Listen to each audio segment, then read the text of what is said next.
Coming to you live from the JRE Tobacco Aladino Mobile Studios, it's the Cigar Pulpit.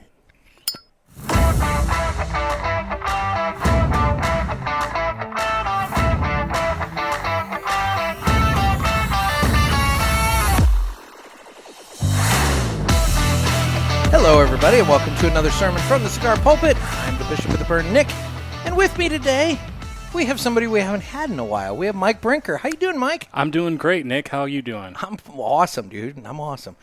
So it's nice to see you again. Glad to be here. I would say we've gotten together a couple times to smoke. Not recently. I just haven't been really available for any filming lately. It's been busy and lots going on. So, right. Anyway, well, today we're going to be smoking something special. Yes. Something that I don't even know if anybody can get anymore. It kind of came and went. It was a pretty quick little limited release. But I had a few, and I'm sharing, because sharing is caring. Yes. So today we're going to be smoking the Aladino Cameroon Reserva. It's a Toro size, and this is the first all Cameroon Puro. Awesome. So, you know me, I am a Cameroon guy. I know. That's why I figured this would be a good one for you. Yes. Sliding off the little red ribbon footband there, because, I don't want to light that on fire. Not on camera. That would be, not on camera. I mean, later. I mean, you know me, I'm a firebug. I like doing that. I tend to, I don't know. I don't know if I've ever talked about this on the show. You and I, when we're sitting in the lounge, I tend to start lighting up the bands and the cellophane and the ashtrays. Just seeing what kind of pretty colors you can get. Yeah. What was it? It was the Perdomo 10th anniversary Maduro, the really blue one. The flame on that would turn this beautiful blue color. It was really nice. Whatever the dyes are and everything, it was very nice. Polluting the lounge we were in at the time. You know what?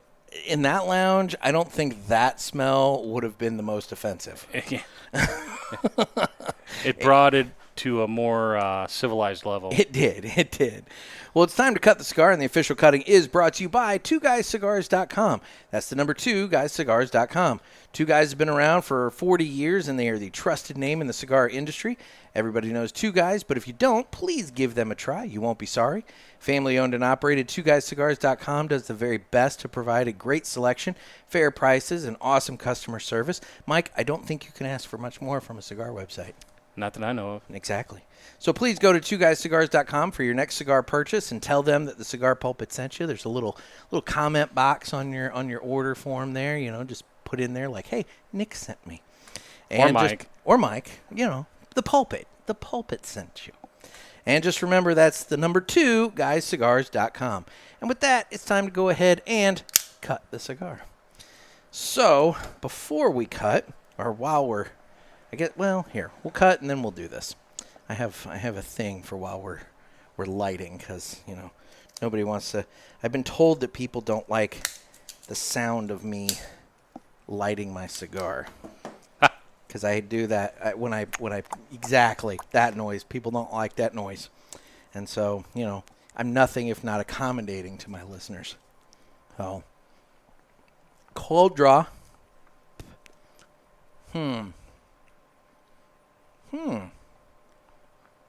There's a sweetness to the cold draw. Right on the very beginning. Yeah. So, it's there. Well, we're going to go ahead and light this guy up, and while we do that, let's do this.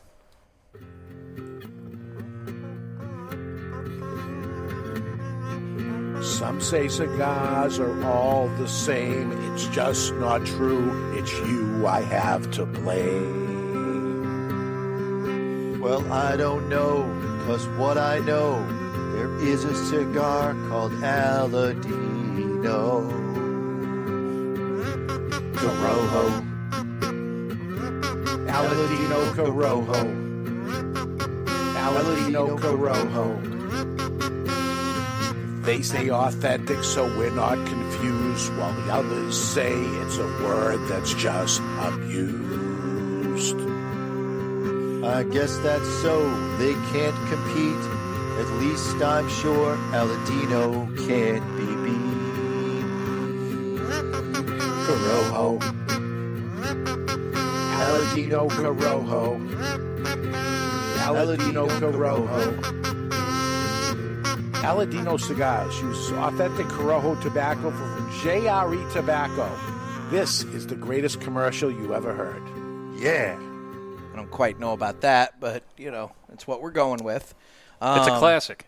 It is a classic. Oh, no, that's a different bit. That's what we need. We need that drop of Oliver. It's a classic, Anyway, so right off the bat, super smooth retrohale on the Corojo Reserva. This is the Cameroon Reserva. I said Corojo because they said Corojo. It's in my head. Yeah. Fucking Corojo. Cameroon Reserva. And it's very, very smooth and I'd say light. It's a light cigar off the foot. Yeah. It's not anything super strong or heavy right off the bat, but as I recall, it does pick up a little bit as we go. Okay. I've had one of these. This is my second one. So we'll see. We'll see where this goes. Okay. So today, before we get into my main topic, how you been? I've been doing good. Doing good. Good. Have any sort of things you want to talk about before we get in? You don't have to. Not right now. Well, yeah, we don't need to talk about that. I'm just saying okay. that's a personal thing. I just mean Okay. like anything. Has smoked anything good or anything like that? Like I told you, I've been on kind of a hiatus. Okay. With some health issues and stuff. So Yeah. it had been well over a month since I smoked. My God. Now, granted, we've been today I was smoking going a to few say, cigars. I'm so. putting you through your paces today. Right, a yeah, I've little bit. smoked. You smoked more today than you have in the last month. Yeah. Yeah. And some really great ones from Pulpit Fest. I was going to say, I gave you your Pulpit Fest bag. Yeah. What are your thoughts on that, considering we had a number of manufacturers that are supporters of the show, provide that? It was great. I smoked You the smoked Villiger. the 1888 Nicaragua from Yeah. Villiger. And the first one was the Aganorsa Leaf. Aganorsa that, Leaf, yeah. Jeff Hendrizi donated to Yes. everybody. Yeah. So, great cigar, Great right? cigars. I really enjoyed Great cigars. both of them, but yeah, you've got quite a few in the bag there to go through. Oh, yeah. I haven't even had a chance to really go through it all. I'm telling you, that export, the pack of the 5 little mini cigars from Villiger, those things are great. My dad actually messaged me the other day. He sat out and smoked one, and he was saying, he goes, Renee was on your show and said that if you have 10 minutes, it's a good cigar for when you got like 10 minutes to smoke one. He goes, I got 25 minutes out of the thing. Right. So, I mean, it can be a longer smoke if you need it to be. And it is a little smokestack. So Right. it burns wonderfully. I can't wait to try it out because, everyone needs those cigars every once in a while. Yeah, those little short drives or short, you got half an hour to kill and it's like, there you Or go. if it's, 30 degrees out, but you just need a smoke on the porch, Exactly. You can handle 25, 30 minutes for a cigar. Yeah, an hour and a half, you might be stretching it. Right, A bit. right. So, well, today I've got a topic that it's not really fun, but it's one that I think needs to be addressed because it's a warning sign for both retailers and consumers. So I don't know how much news this has made. I'd imagine if it hasn't made much news, if it goes through, it's going to make a lot of news. But currently, nearly 45,000 dock workers are scheduled to go on strike on October 1st. And these are dock workers that work along the East Coast and ports along the East Coast. Which includes Florida. It does include Florida. And before we get into the details of all that, I'll talk a little bit about how things have grown in the last 5 years, because that's important to note. So for years, the West Coast ports have been experiencing ongoing delays that plagued their operations. During COVID, hundreds of ships sat idle in the Pacific Ocean for weeks at a time, unable to dock and offload their cargo, which I know I talked about back when that was going on. And, it played into the whole COVID supply chain issues and everything. I mean, that was big news. And basically, the Western states' response to COVID led to more companies shifting their business to the East Coast ports. So demand for containers at the East Coast ports increased 87% in just 1 year. In fact, the Port Authority of New York and New Jersey are seeing roughly an 11% increase in volume every year for the past few years. So business is booming on the East Coast. Prior to COVID, The expansion of the Panama Canal further facilitated the shift because it became easier for ships to reach the East Coast ports from Asia. And much larger ships can now pass through the canal, which has doubled the capacity of the Panama Canal. So that plays into this as well. It's easier to get from the Pacific Ocean to the Atlantic Ocean. Outside of New York and New Jersey ports, the port of Savannah is the largest single terminal container facility in the country, and it exports more filled containers than any other port in the United States. And then there's Florida. That state has made major improvements to their port infrastructure, and many of them are open 24 hours a day, 7 days a week. The West Coast situation has created opportunities for the East Coast, and they've flourished, but, now the union, it's the first time we're coming up on contract negotiations since all this growth has taken place. And so now what's happening is the union representing 45,000 East Coast dock workers, they're in negotiations. The current contract is set to expire on September 30th, 2024. And talks have reached an impasse over issues including wages, benefits, and automation. Because that's the other thing. A lot of these ports have started bringing in automation, which, they took our jobs, it's what took our jobs, So the ILA has authorized a strike beginning on October 1st if their demands are not met. And here's where things get weird. A 1-week strike could cause slowdowns that would take 6 weeks to recover from. And the estimated daily impact is $3.7 billion, resulting from approximately 75,000 shipping containers not being processed.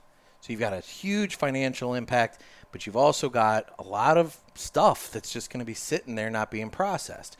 And the unfortunate truth for the cigar industry is Miami and Florida, a lot of cigars come into that area from Nicaragua, Honduras, Dominican, all the cigar making, countries in Central and South America. Yeah.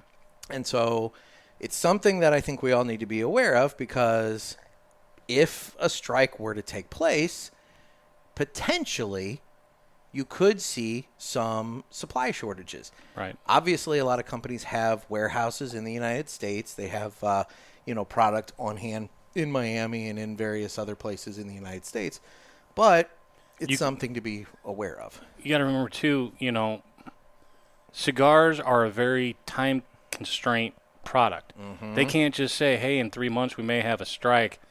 We got to bump up everything. No, you got to wait for stuff to dry. You got to wait for stuff to be ready to ship. Precisely. So they can't just ship it all ahead of time just in case of shit.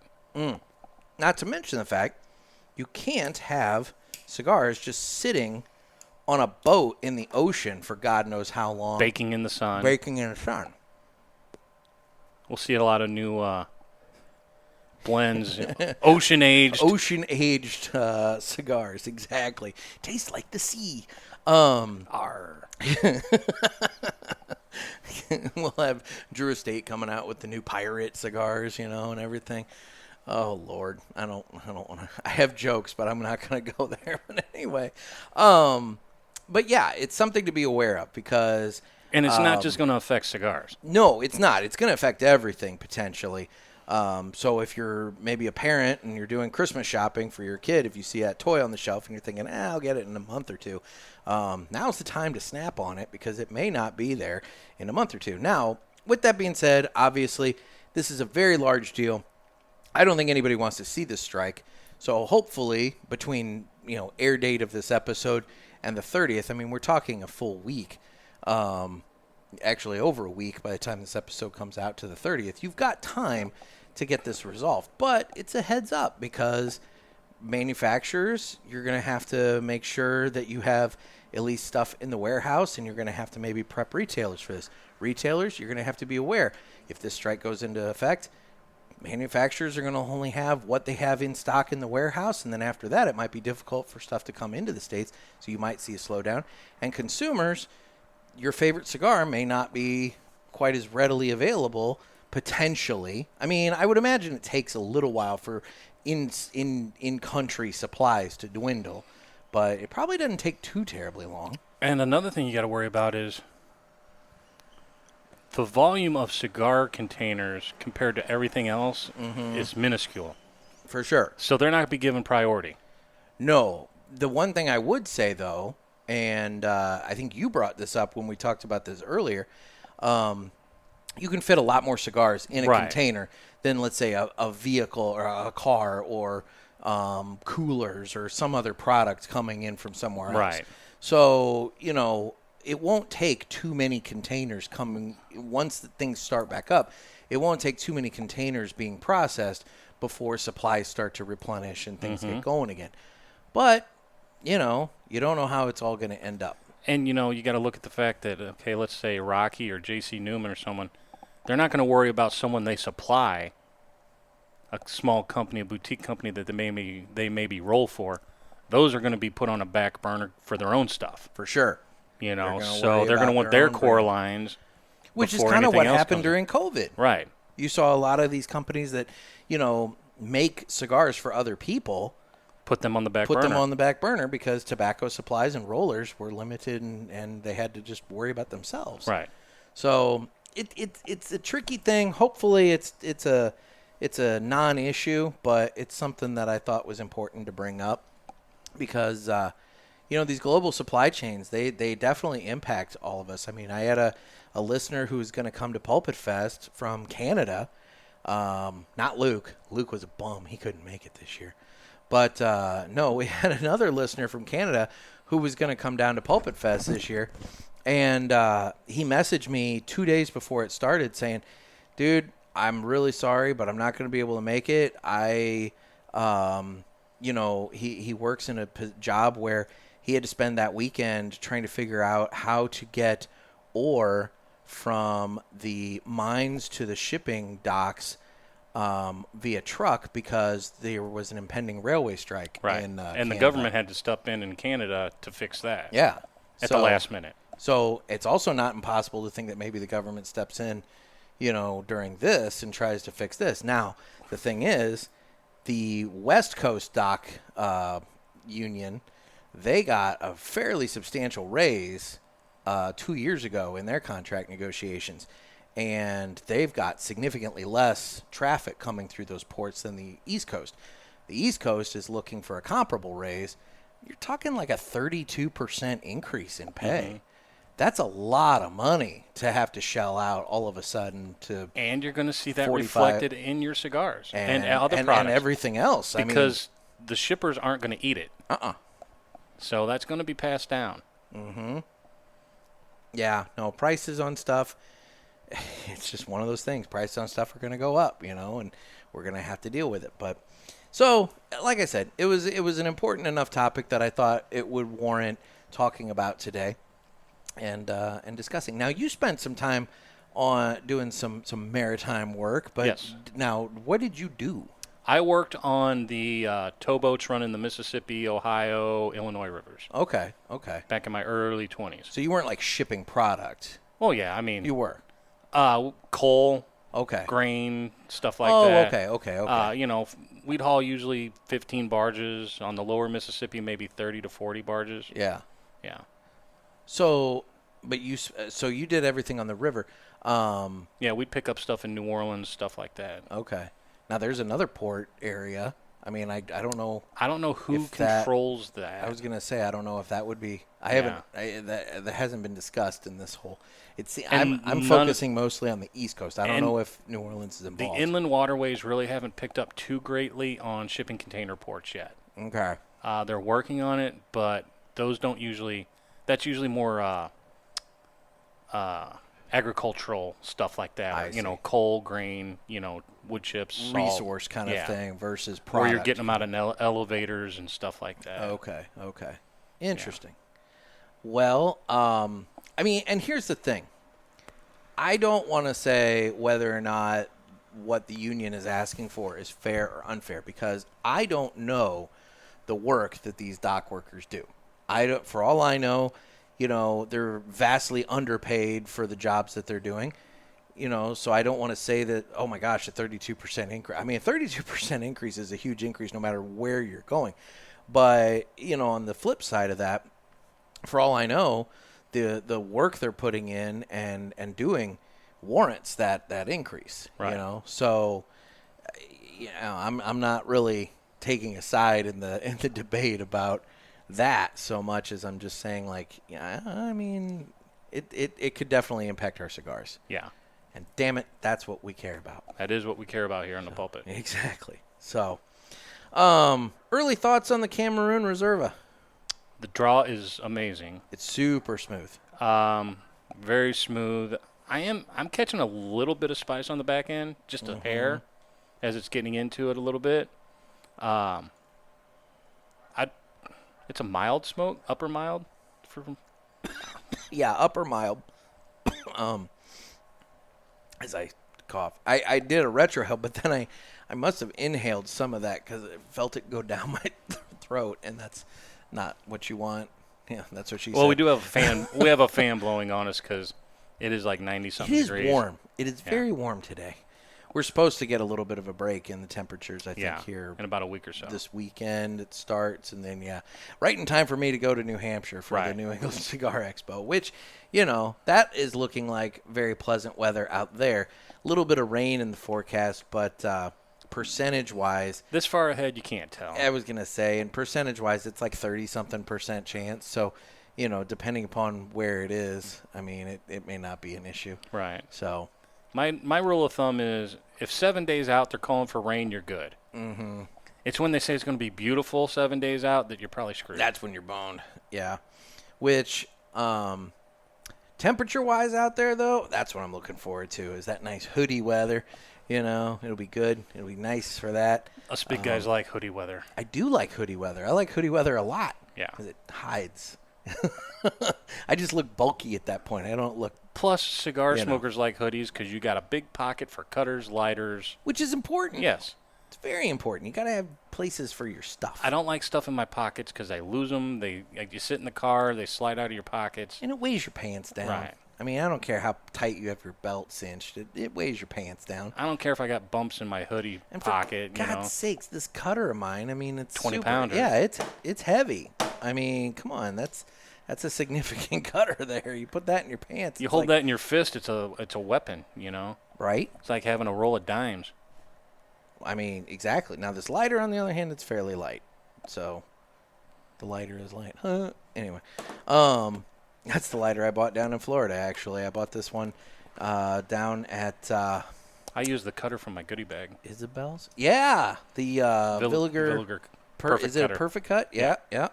So, it's a nice little cutter. Yeah, I've used it 3 times today. I like it. There you go. Well, why don't we now go ahead and get into this? Because I know you always have stuff for this segment. It's time for the Villiger Cigars Entertainment Report, brought to you by Villiger. Villiger Cigars, one of the leading cigar and cigarello manufacturers in the world, founded in 1888 and still family-owned and operated. Head over to VilligerCigars.com and check the store locator to find a shop near you that carries them. We guarantee that Villiger Cigars will be a wonderful addition to your humidor and cigar rotation. So what have you been watching lately? A lot of football. Okay. College and pro. Do you have a preference either way?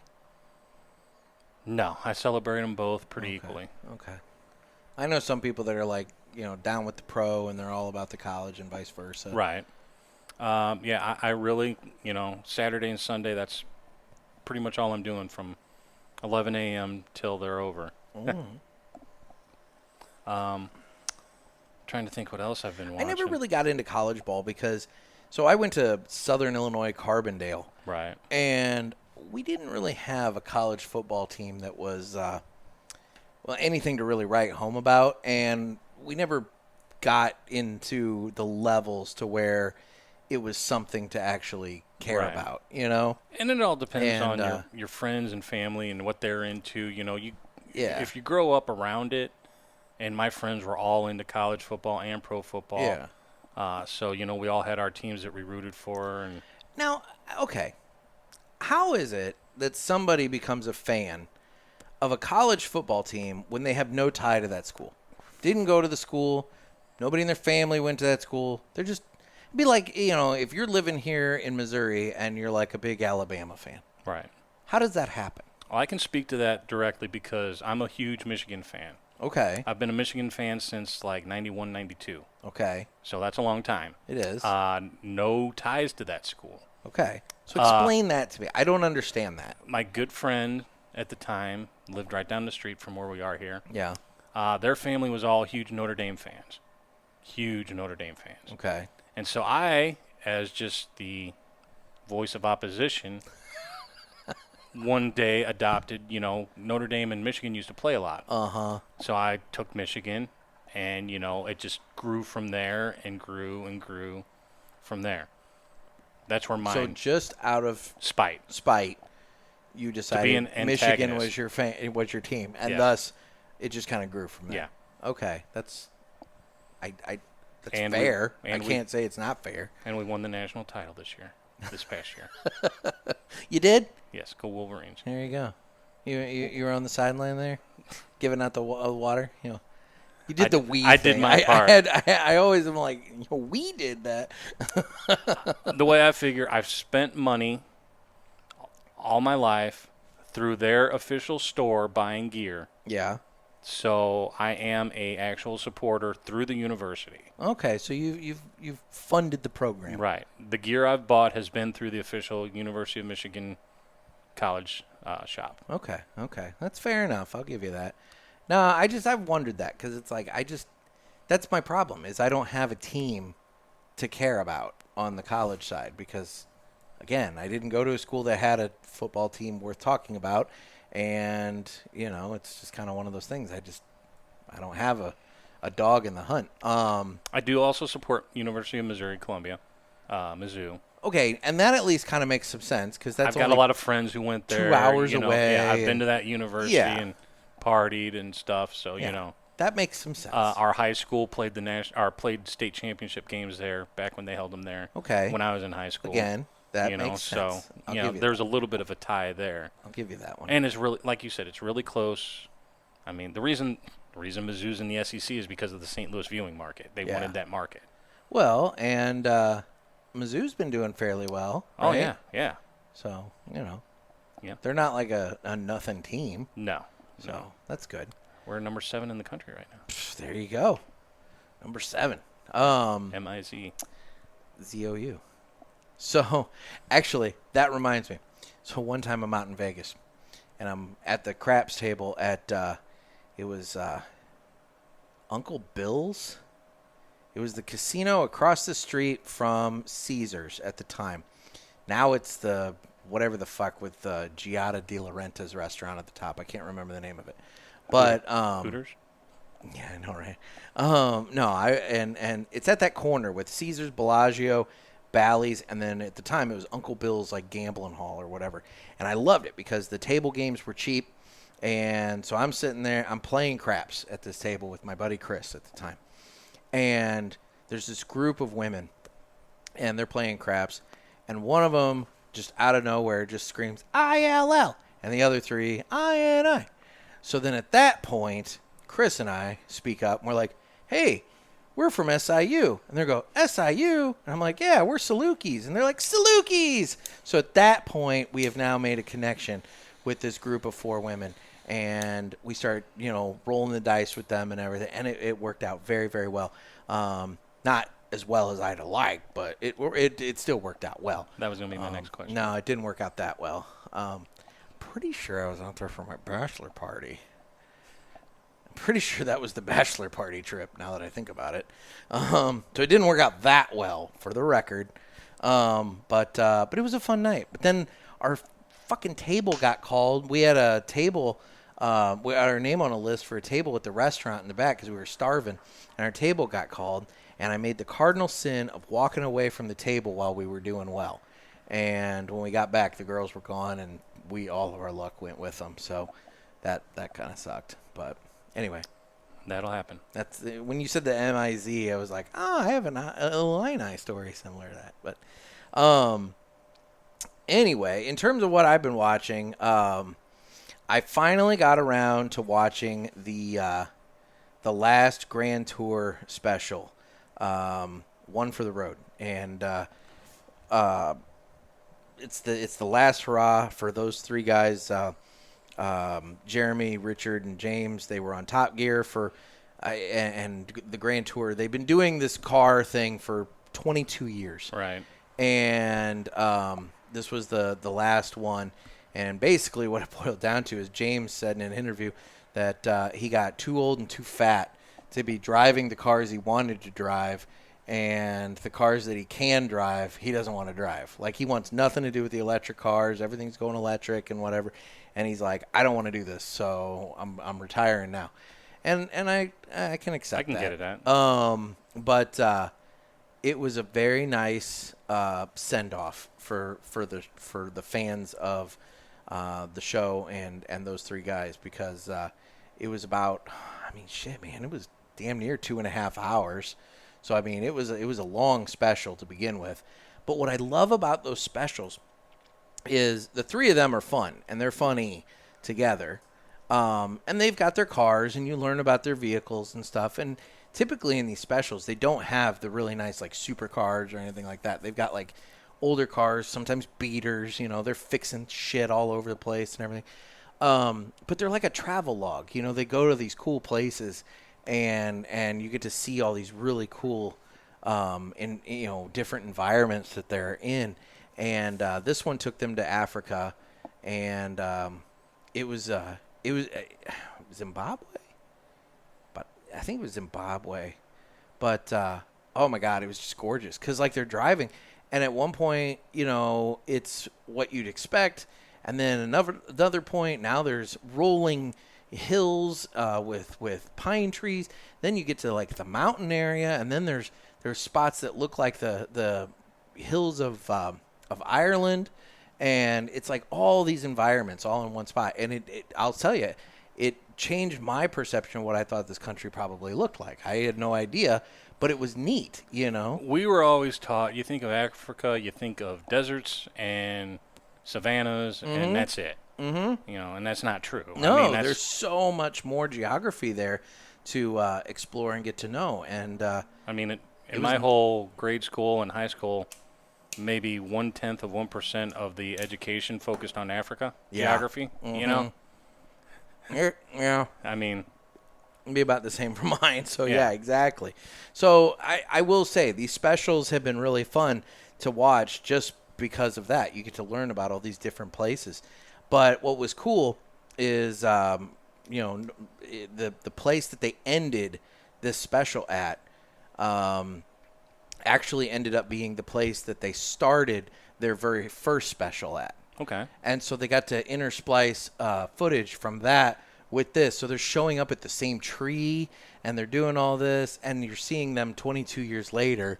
And it was a very nice send-off for these three guys that have been through a lot of adventures together. Oh, yeah. And doing stuff. So anyway, I thought it was really fun.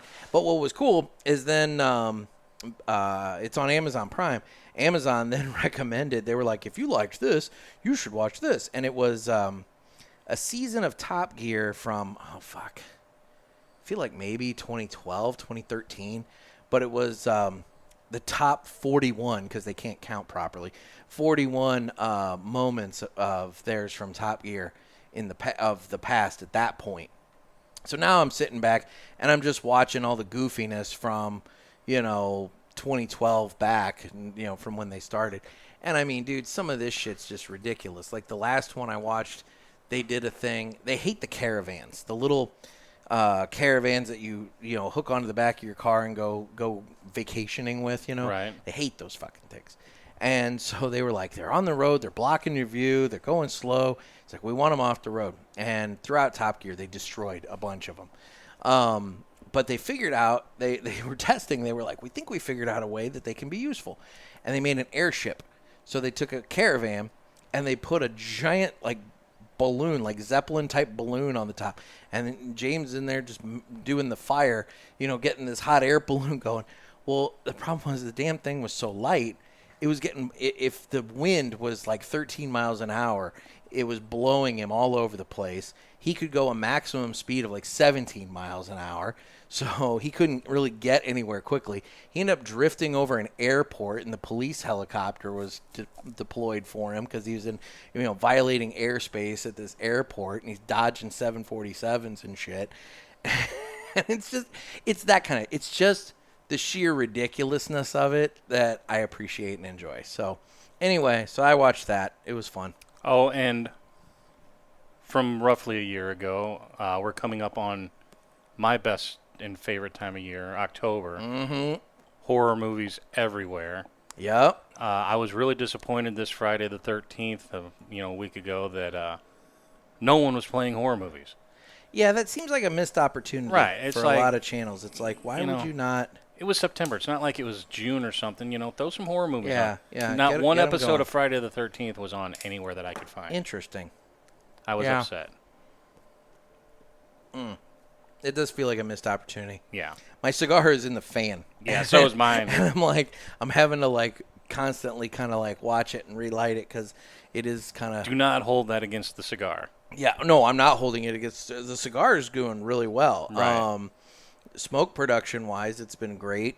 Draw on, it's been great. Flavors are very hard. I remember thinking this the first time, and I could actually even go back to my text messages that I had with Trey Mac where I smoked it for the first time. Flavors on this cigar, I think, are kind of hard to pick out. It's not what you would expect just for it to be just a sweet bomb. Mm-hmm. And there's some, but not a ton. You don't get a ton.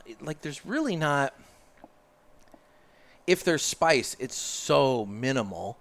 You're not getting a ton of spice to it. The spice actually, I feel, starts to come in on the retrohale in the back portion. But even then, it's really not that bad. Right. But it's a very.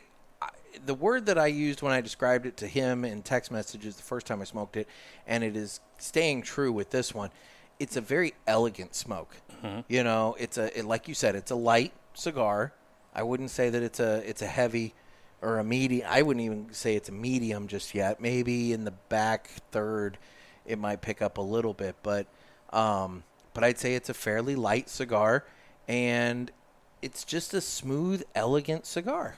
I feel personally, no, I'm not an expert or nothing, that a lot of the Cameroons you smoke, the spice you're getting is from the non-Cameroon inside. Mm-hmm. The filler and whatnot, the binders, and the Cameroon wrapper is really smoothing out a lot of that normally.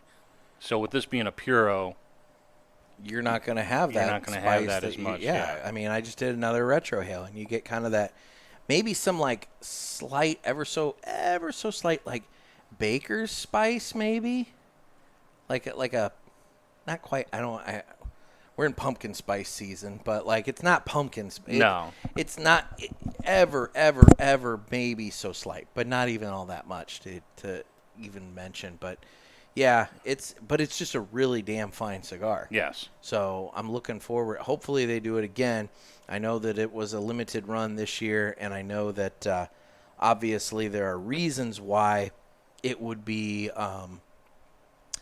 difficult to do it, in an annual thing, because they had to age this Cameroon for a really, really long time, right, in order to do this. So I don't know how frequently this is going to be an ongoing project, but hammer Trey Mac about it every time you talk. I would say, just be like, hey, where is it? Where is it? And hell, I couldn't even get samples out of him. I had to go and buy these things. I got these off of 2guyscigars.com. That's the number 2, guyscigars.com. Anyway, yeah. So, other than football, you have nothing else catching your attention lately? Not really. I've just been vegging out watching stupid shit. Like I told you, stupid shit. I've been watching a lot of things on Vice. Like the Icons on Earth. Yeah. With going behind the scenes of different things, like they did Spider-Man, Batman, all their movies, the Harry Potter movies. The new Penguin show should be starting here really, really soon on HBO. Yeah. I'm looking forward to that. I think that's the 1st of October or something like that. Or I don't maybe. even think it's that long. I think it's To be honest, it may come out the day this episode comes out. I'm getting ready to binge Tulsa King now that they're starting the second season. Second season starting up there. So the first season is super good. Well, I'm going to start with the first season now that the second one has started. Okay, yeah, no, that's a really good show. Yeah. And then Netflix has a documentary coming out about Vince McMahon, and I'm really looking forward to that because I think. Well, no, I don't think I know this. I don't remember who put it or who made it, but they go through, his rise and how he brought all the territories together and the rise of WWF and all this and everything. Or destroyed the other territories. Exactly. But then he gets into all of the legal shit and legal trouble he's into now. And I'm really curious to see how they do that, considering WWE Raw is going to be moving to Netflix, I believe, the beginning of next year, to where it'll move off TV and it'll be on Netflix, to where it'll just every week you'll stream it on there. And so I'm very curious to see, like, are they going to bury the guy, or like how are we going to play this, because it's a big property that they're bringing on board. So they obviously don't want to taint the brand, but I kind of feel like both Netflix and the brand want to find a way to distance themselves from McMahon. So it might be an interesting way of doing that. I don't know. It'll be I'm interested to watch it. Let's put it that way. I am interested, under current events, to see who does the first Diddy biography over what's going on, because that's going to probably be out in probably a year or two. Someone's going to do a documentary on what the fuck was going on there. Yeah. And you even brought it up today earlier when we were talking about it. It's like, what are the other shoes to fall on that one? Like, what else is going to happen there were other people there 100%. Of big name 100% participating. Yeah. So someone's names are going to start getting dropped. There's video. But then again, I fully expected that, what's her name, Ghislaine Maxwell or whatever, to name some names during her whole court thing. So, we didn't really get the bombshells from the Epstein Island that I expected either. So, the rich and powerful, man, they find a way to keep their names out of shit. Well, people started dying with that, too. So maybe, True. If people start dropping here, too, you may not see a P. Diddy documentary. That's true. Maybe P. Diddy's just going to accidentally hang himself. I'm not saying he should. I'm just saying. Accidentally stab himself in the back 5 times. Exactly. It's like, oh, man, the cameras went off. Damn it happened again. There's a show on HBO Max that I'm very curious about, and I think it's by the same people who did Tiger King. And it's, hang on. I'm going to have to look this up. But it's all about a woman. Reindeer Baby or something. No. It's all about a woman and a monkey. It's like chimp. Hang on. I got it. It's on my list. If I could find where my list is at on here.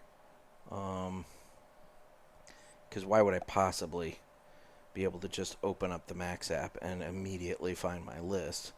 Why in the hell? This is so stupid. Oh, here it is. Chimp Crazy. So, an exotic animal broker's love for chimpanzees spins into a bananas cat and mouse game when one of her chimp kids goes missing. All right? Now, here's where this gets interesting for us. So, Chimp Crazy happened, the real story happened in Festus, Missouri. Oh. This is the lady who had the chimp go missing. And the chimp, what was the chimp's name? Oh, God, Tonka. His name is Tonka, and he went missing. And this lady, she had this go on and happen. So Anyway, yeah, this happened in Festus, which, I mean, About Festus 30 is what? minutes south About of 30 here. minutes south of where we are right now. Right. So I'm very curious to watch this because this woman treats this animal like it's her child, but obviously, whatever. But yeah. I don't know. I think it sounds fun and crazy. Yeah. So I need to watch that. But Chimps can be dangerous. chimps are dangerous. Remember when it ripped that lady's face that's off? exactly what I was thinking. To be honest, this might be involved in that. I don't know. I thought she was on the up in New England area. Oh, maybe not. You're right. That might not be this one. So, but yeah, no, chimps can. I mean, they're legit dangerous. So, Yes. anyway, I'm curious to watch the chimp crazy lady. So, I'll have to remember that one. yeah, chimp crazy. Anyway, why don't we now do this? It's time to fly high with Blackbird Cigars. Blackbird Cigars offers you remarkable quality using the most delicate and finest tobacco to always ensure that you're receiving unsurpassed cigars. Blackbird Cigars strives to give you undoubted repeating flavor for every cigar you smoke and impressive quality so that you can always expect greatness. Check out their website for a full list of stores carrying Blackbird Cigars and give them a test flight. Blackbird Cigars can't clip our wings. Well, for those of you on the YouTube, you just saw that I'm having a bit of a seating issue with this lawn chair here. This is the third one that we've gone through. Not mine. This is the first one for me. Mike had two, but yeah. Dry rot was an issue on those first two. Yeah, weight distribution on this one is definitely the issue. Anyway. Oh my God. Anyway, it's so Mackenzie Moritor has Sotos syndrome. It's a rare genetic disorder that causes brain damage, leading to developmental delays and difficulty with socializing. Her mother made a plea on Facebook after every single person declined her invite. Said for a birthday party. She was having a birthday party for Mackenzie. And everybody declined, and so she made a plea on Facebook, and the plea went viral, leading to 300 people showing up to a birthday extravaganza catered by a local barbecue joint with a frozen-themed cake for dessert. Mackenzie had the time of her life thanks to these 300 strangers who came out to celebrate a little girl they didn't even know. So, guys, be like these 300 party attendees and Blackbird Cigars, and don't let anybody clip your wings. It's a nice little uplifting story. Yes. As I'm falling to the ground. So it's fine now. I've distributed the weight to the back of the chair a little bit. I was sitting at the front. But yes, I think I owe you a chair. It's okay. We'll deal. This is the kind of shit that would only happen to me on camera on a podcast, cuz why wouldn't it? Why wouldn't it? Yeah, God damn it. Anyway.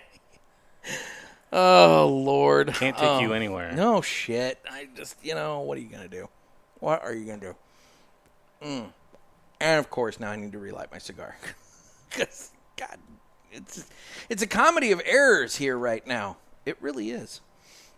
Oh, so, Mike, well, never mind. I was going to ask what do the 3 cigars you smoked enjoy, but whatever we had today. I was going to say you had what you had today, and you already named it, so we'll skip that. And oh God. Anyway, guys, so in terms of upcoming shows, I'm figuring it out. So next week I will be in New Hampshire for the New England Cigar Expo, and I'm trying hard to figure out some shows between now to pre-record and have scheduled out for that week, because I really kind of don't want to bring the recording equipment with me if I can avoid it. Because if I don't bring the recording equipment, I don't have to check a bag, and I would like to be able to just run with carry-on, especially since I'm switching planes. It just I hate checking bags when Right. I've got plane switches. So anyway, I'm trying to figure that out, and then anyway, we'll figure it out. But the New England Cigar Expo recap show, that will be on October the 4th, Friday, October 4th. Same kind of deal as with Pulpit Fest. I get back late on Monday, the 30th, and I really don't have time to sit and edit together a show Monday night for Tuesday after getting back, because I think I get back even later this time than I was scheduled to for Pulpit Fest. So I'm not going to have the time to get that taken care of. So Friday the 4th is the Expo show, and I'm looking forward to trying this world's strongest cigar. I'm going to bring you one, Mike, and we're going to smoke one. So just, get your numbers up. Be prepared. Yeah, I got to get my numbers up for that. You gotta get going here, because you've been you lit up that first one today, and I swear I thought I killed you. It's like you started hacking up a lung right out the bat off that Aganorsa leaf. I'm like, oh, dude, just wait. I'm gonna bring you this world's strongest cigar, and yeah, we're gonna have to deal with that. That was so good, though. Anyone who's ever been like sick or something and hasn't smoked for a while, that first one back. I always try to smoke a really good one if I haven't smoked in a long time. Yes, because your palate is so refreshed. And you're just ready to pick up everything. And it's, like when you were first getting into this. Yeah. And it just was like, wow, I can taste this, I can taste that. So what are you getting on the Cameroon Reserva?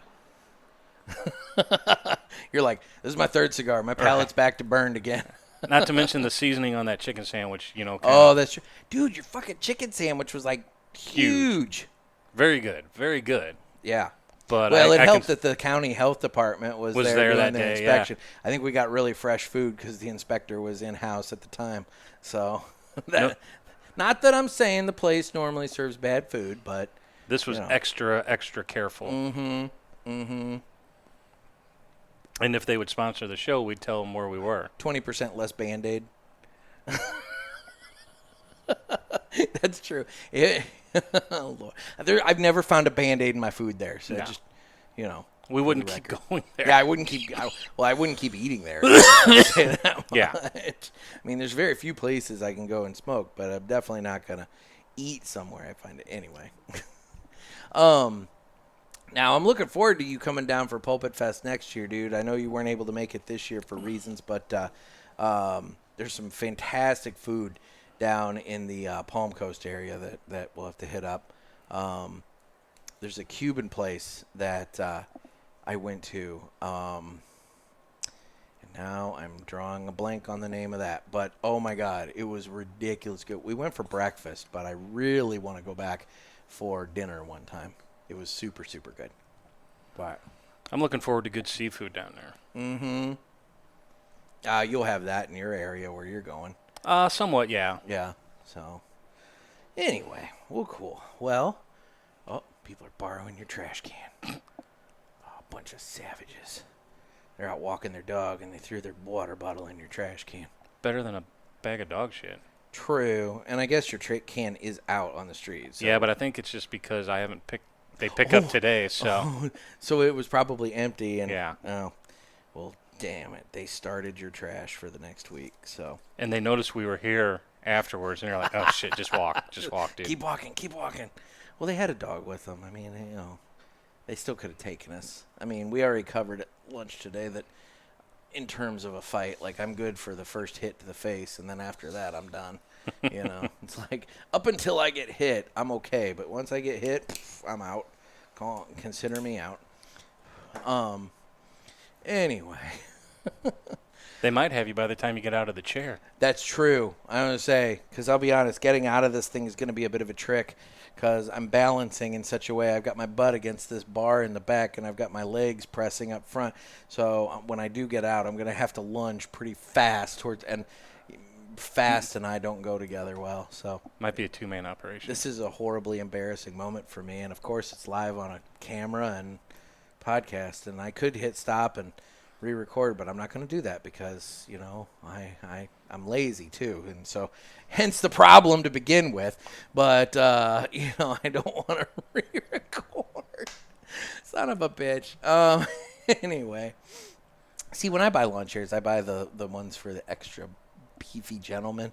Well, these are probably 20-something years old. You got to look at the weight limit. Well, okay, so they're made for extra beefy gentlemen 20 years ago. Yeah. And these sit outside, so Okay. trying to make you feel better. You're trying. I appreciate that. You're giving it a good faith effort. So that's fair. I appreciate that. Oh God. Well, where are we at time wise? Is this thing going like super short or it's about an hour. So anyway, let's talk about the socials. I'm available on Instagram at the Cigar Pulpit. I'm on Facebook where we have the Pulpit Parishioners group. Twitter/X where I don't really do much of anything except share stuff, and I don't even know if that's happening right now. YouTube where you can apparently watch me slowly in the first half of the show slink forward to the point that when the Blackbird segment happened, I had to spring up or else I was going to end up on my ass. And then I do need your calls for Ask the Pulpit. You can call the hotline at area code 863-874-0000. And do you have any socials you want to throw out? I don't really do the socials. I thought that, but I couldn't quite remember. So I am on the Parishioners Facebook. Exactly. You can find him there. Yeah. Well, cool. Well, final thoughts on the Cameroon Reserva. I've taken off the bands. And it's again, the only word that I feel truly describes this cigar perfectly is elegant. As I'm coming into the final third, there is a slight, very, very, very slight bit of like tingly spice going on in the throat, but really not all that terribly much to speak of at all. If you like a Cameroon, you're going to love it. Yep. Don't go in thinking it's going to be a heavy hitter.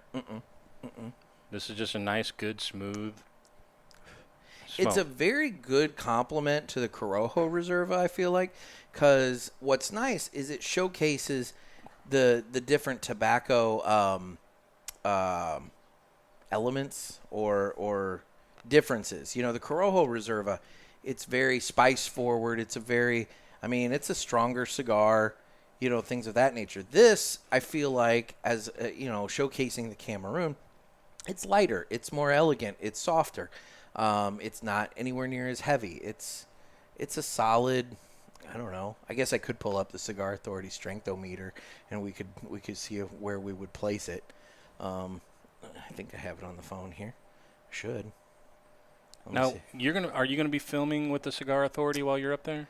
You know, I don't know. That would be the whole thing about me bringing the equipment to. I didn't know if you were going to be joining them through their show. Oh no, I don't know. So they are going to be doing their show live from the expo. Oh. And so because they're doing their show live from the expo and bringing up, you know, all the different manufacturers and everything. Might not be. I don't know if I'm going to get the invite for that. So it's just one of those things that I'm not banking on it, but I mean, it's always nice. Yeah, I know I had it on my phone at one point. Let's see if I can just Google it this way.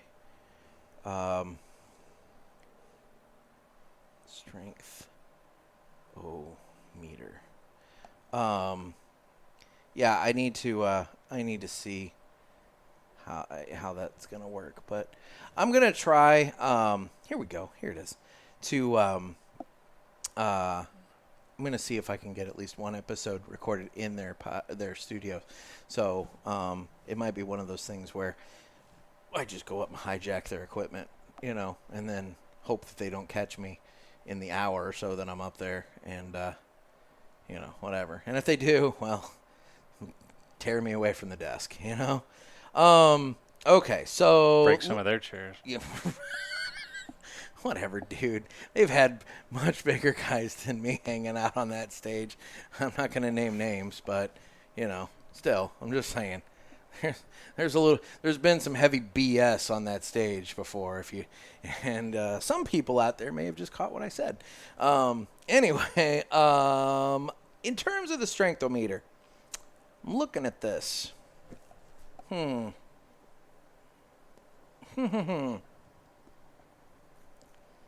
I think I know where I would put it. I don't know. Are you even remotely able to read that? It's very fine print. See if you can. So the whole thing is they list off what they are, and you have to like say like, okay, is it stronger than this? If not, then you would go down, and where does it kind of fall? I think I'm I around know. 6 or 7. Are you really?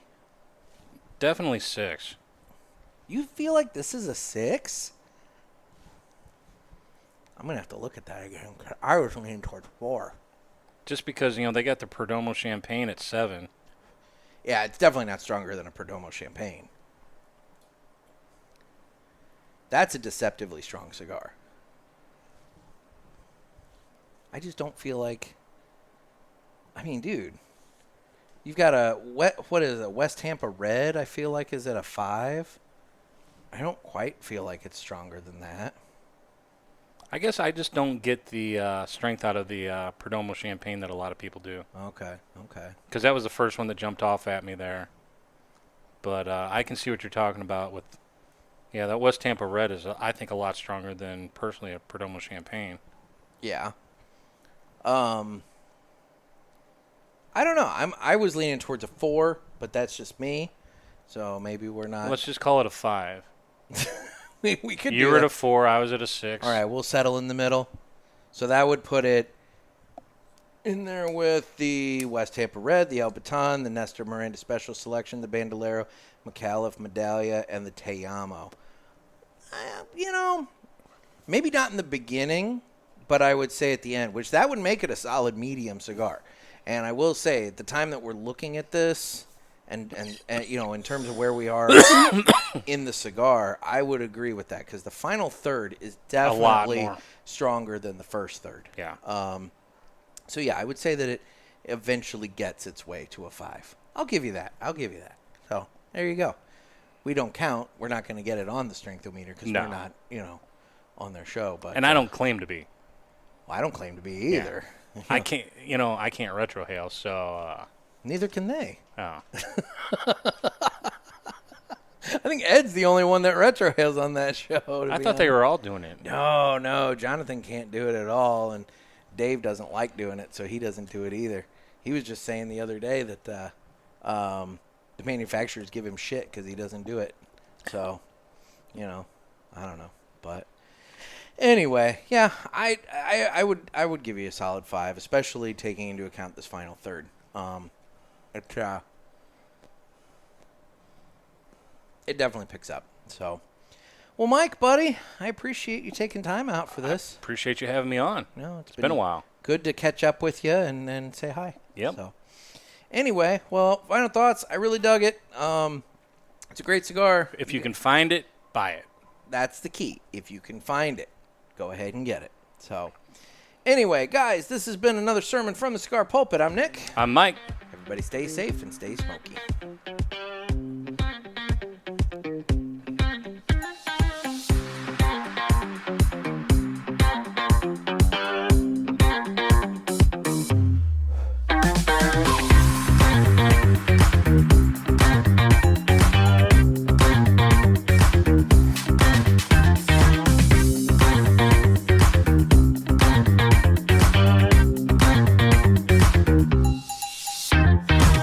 Here's the trick. Now I got to get up, which, oh my God. First things first, I'm moving the water. No. I'm gonna do this. We're gonna brace the feet in that regard. And oh God, there we go. All right, we're up. Fuck. Yeah, that chair. Oh my God, look at the arm of that chair. Oh my God. I don't know. Can you guys see that? Look at the arm. For those of you on the YouTube, you can see the arms of the chair are at a significant angle. Later, guys.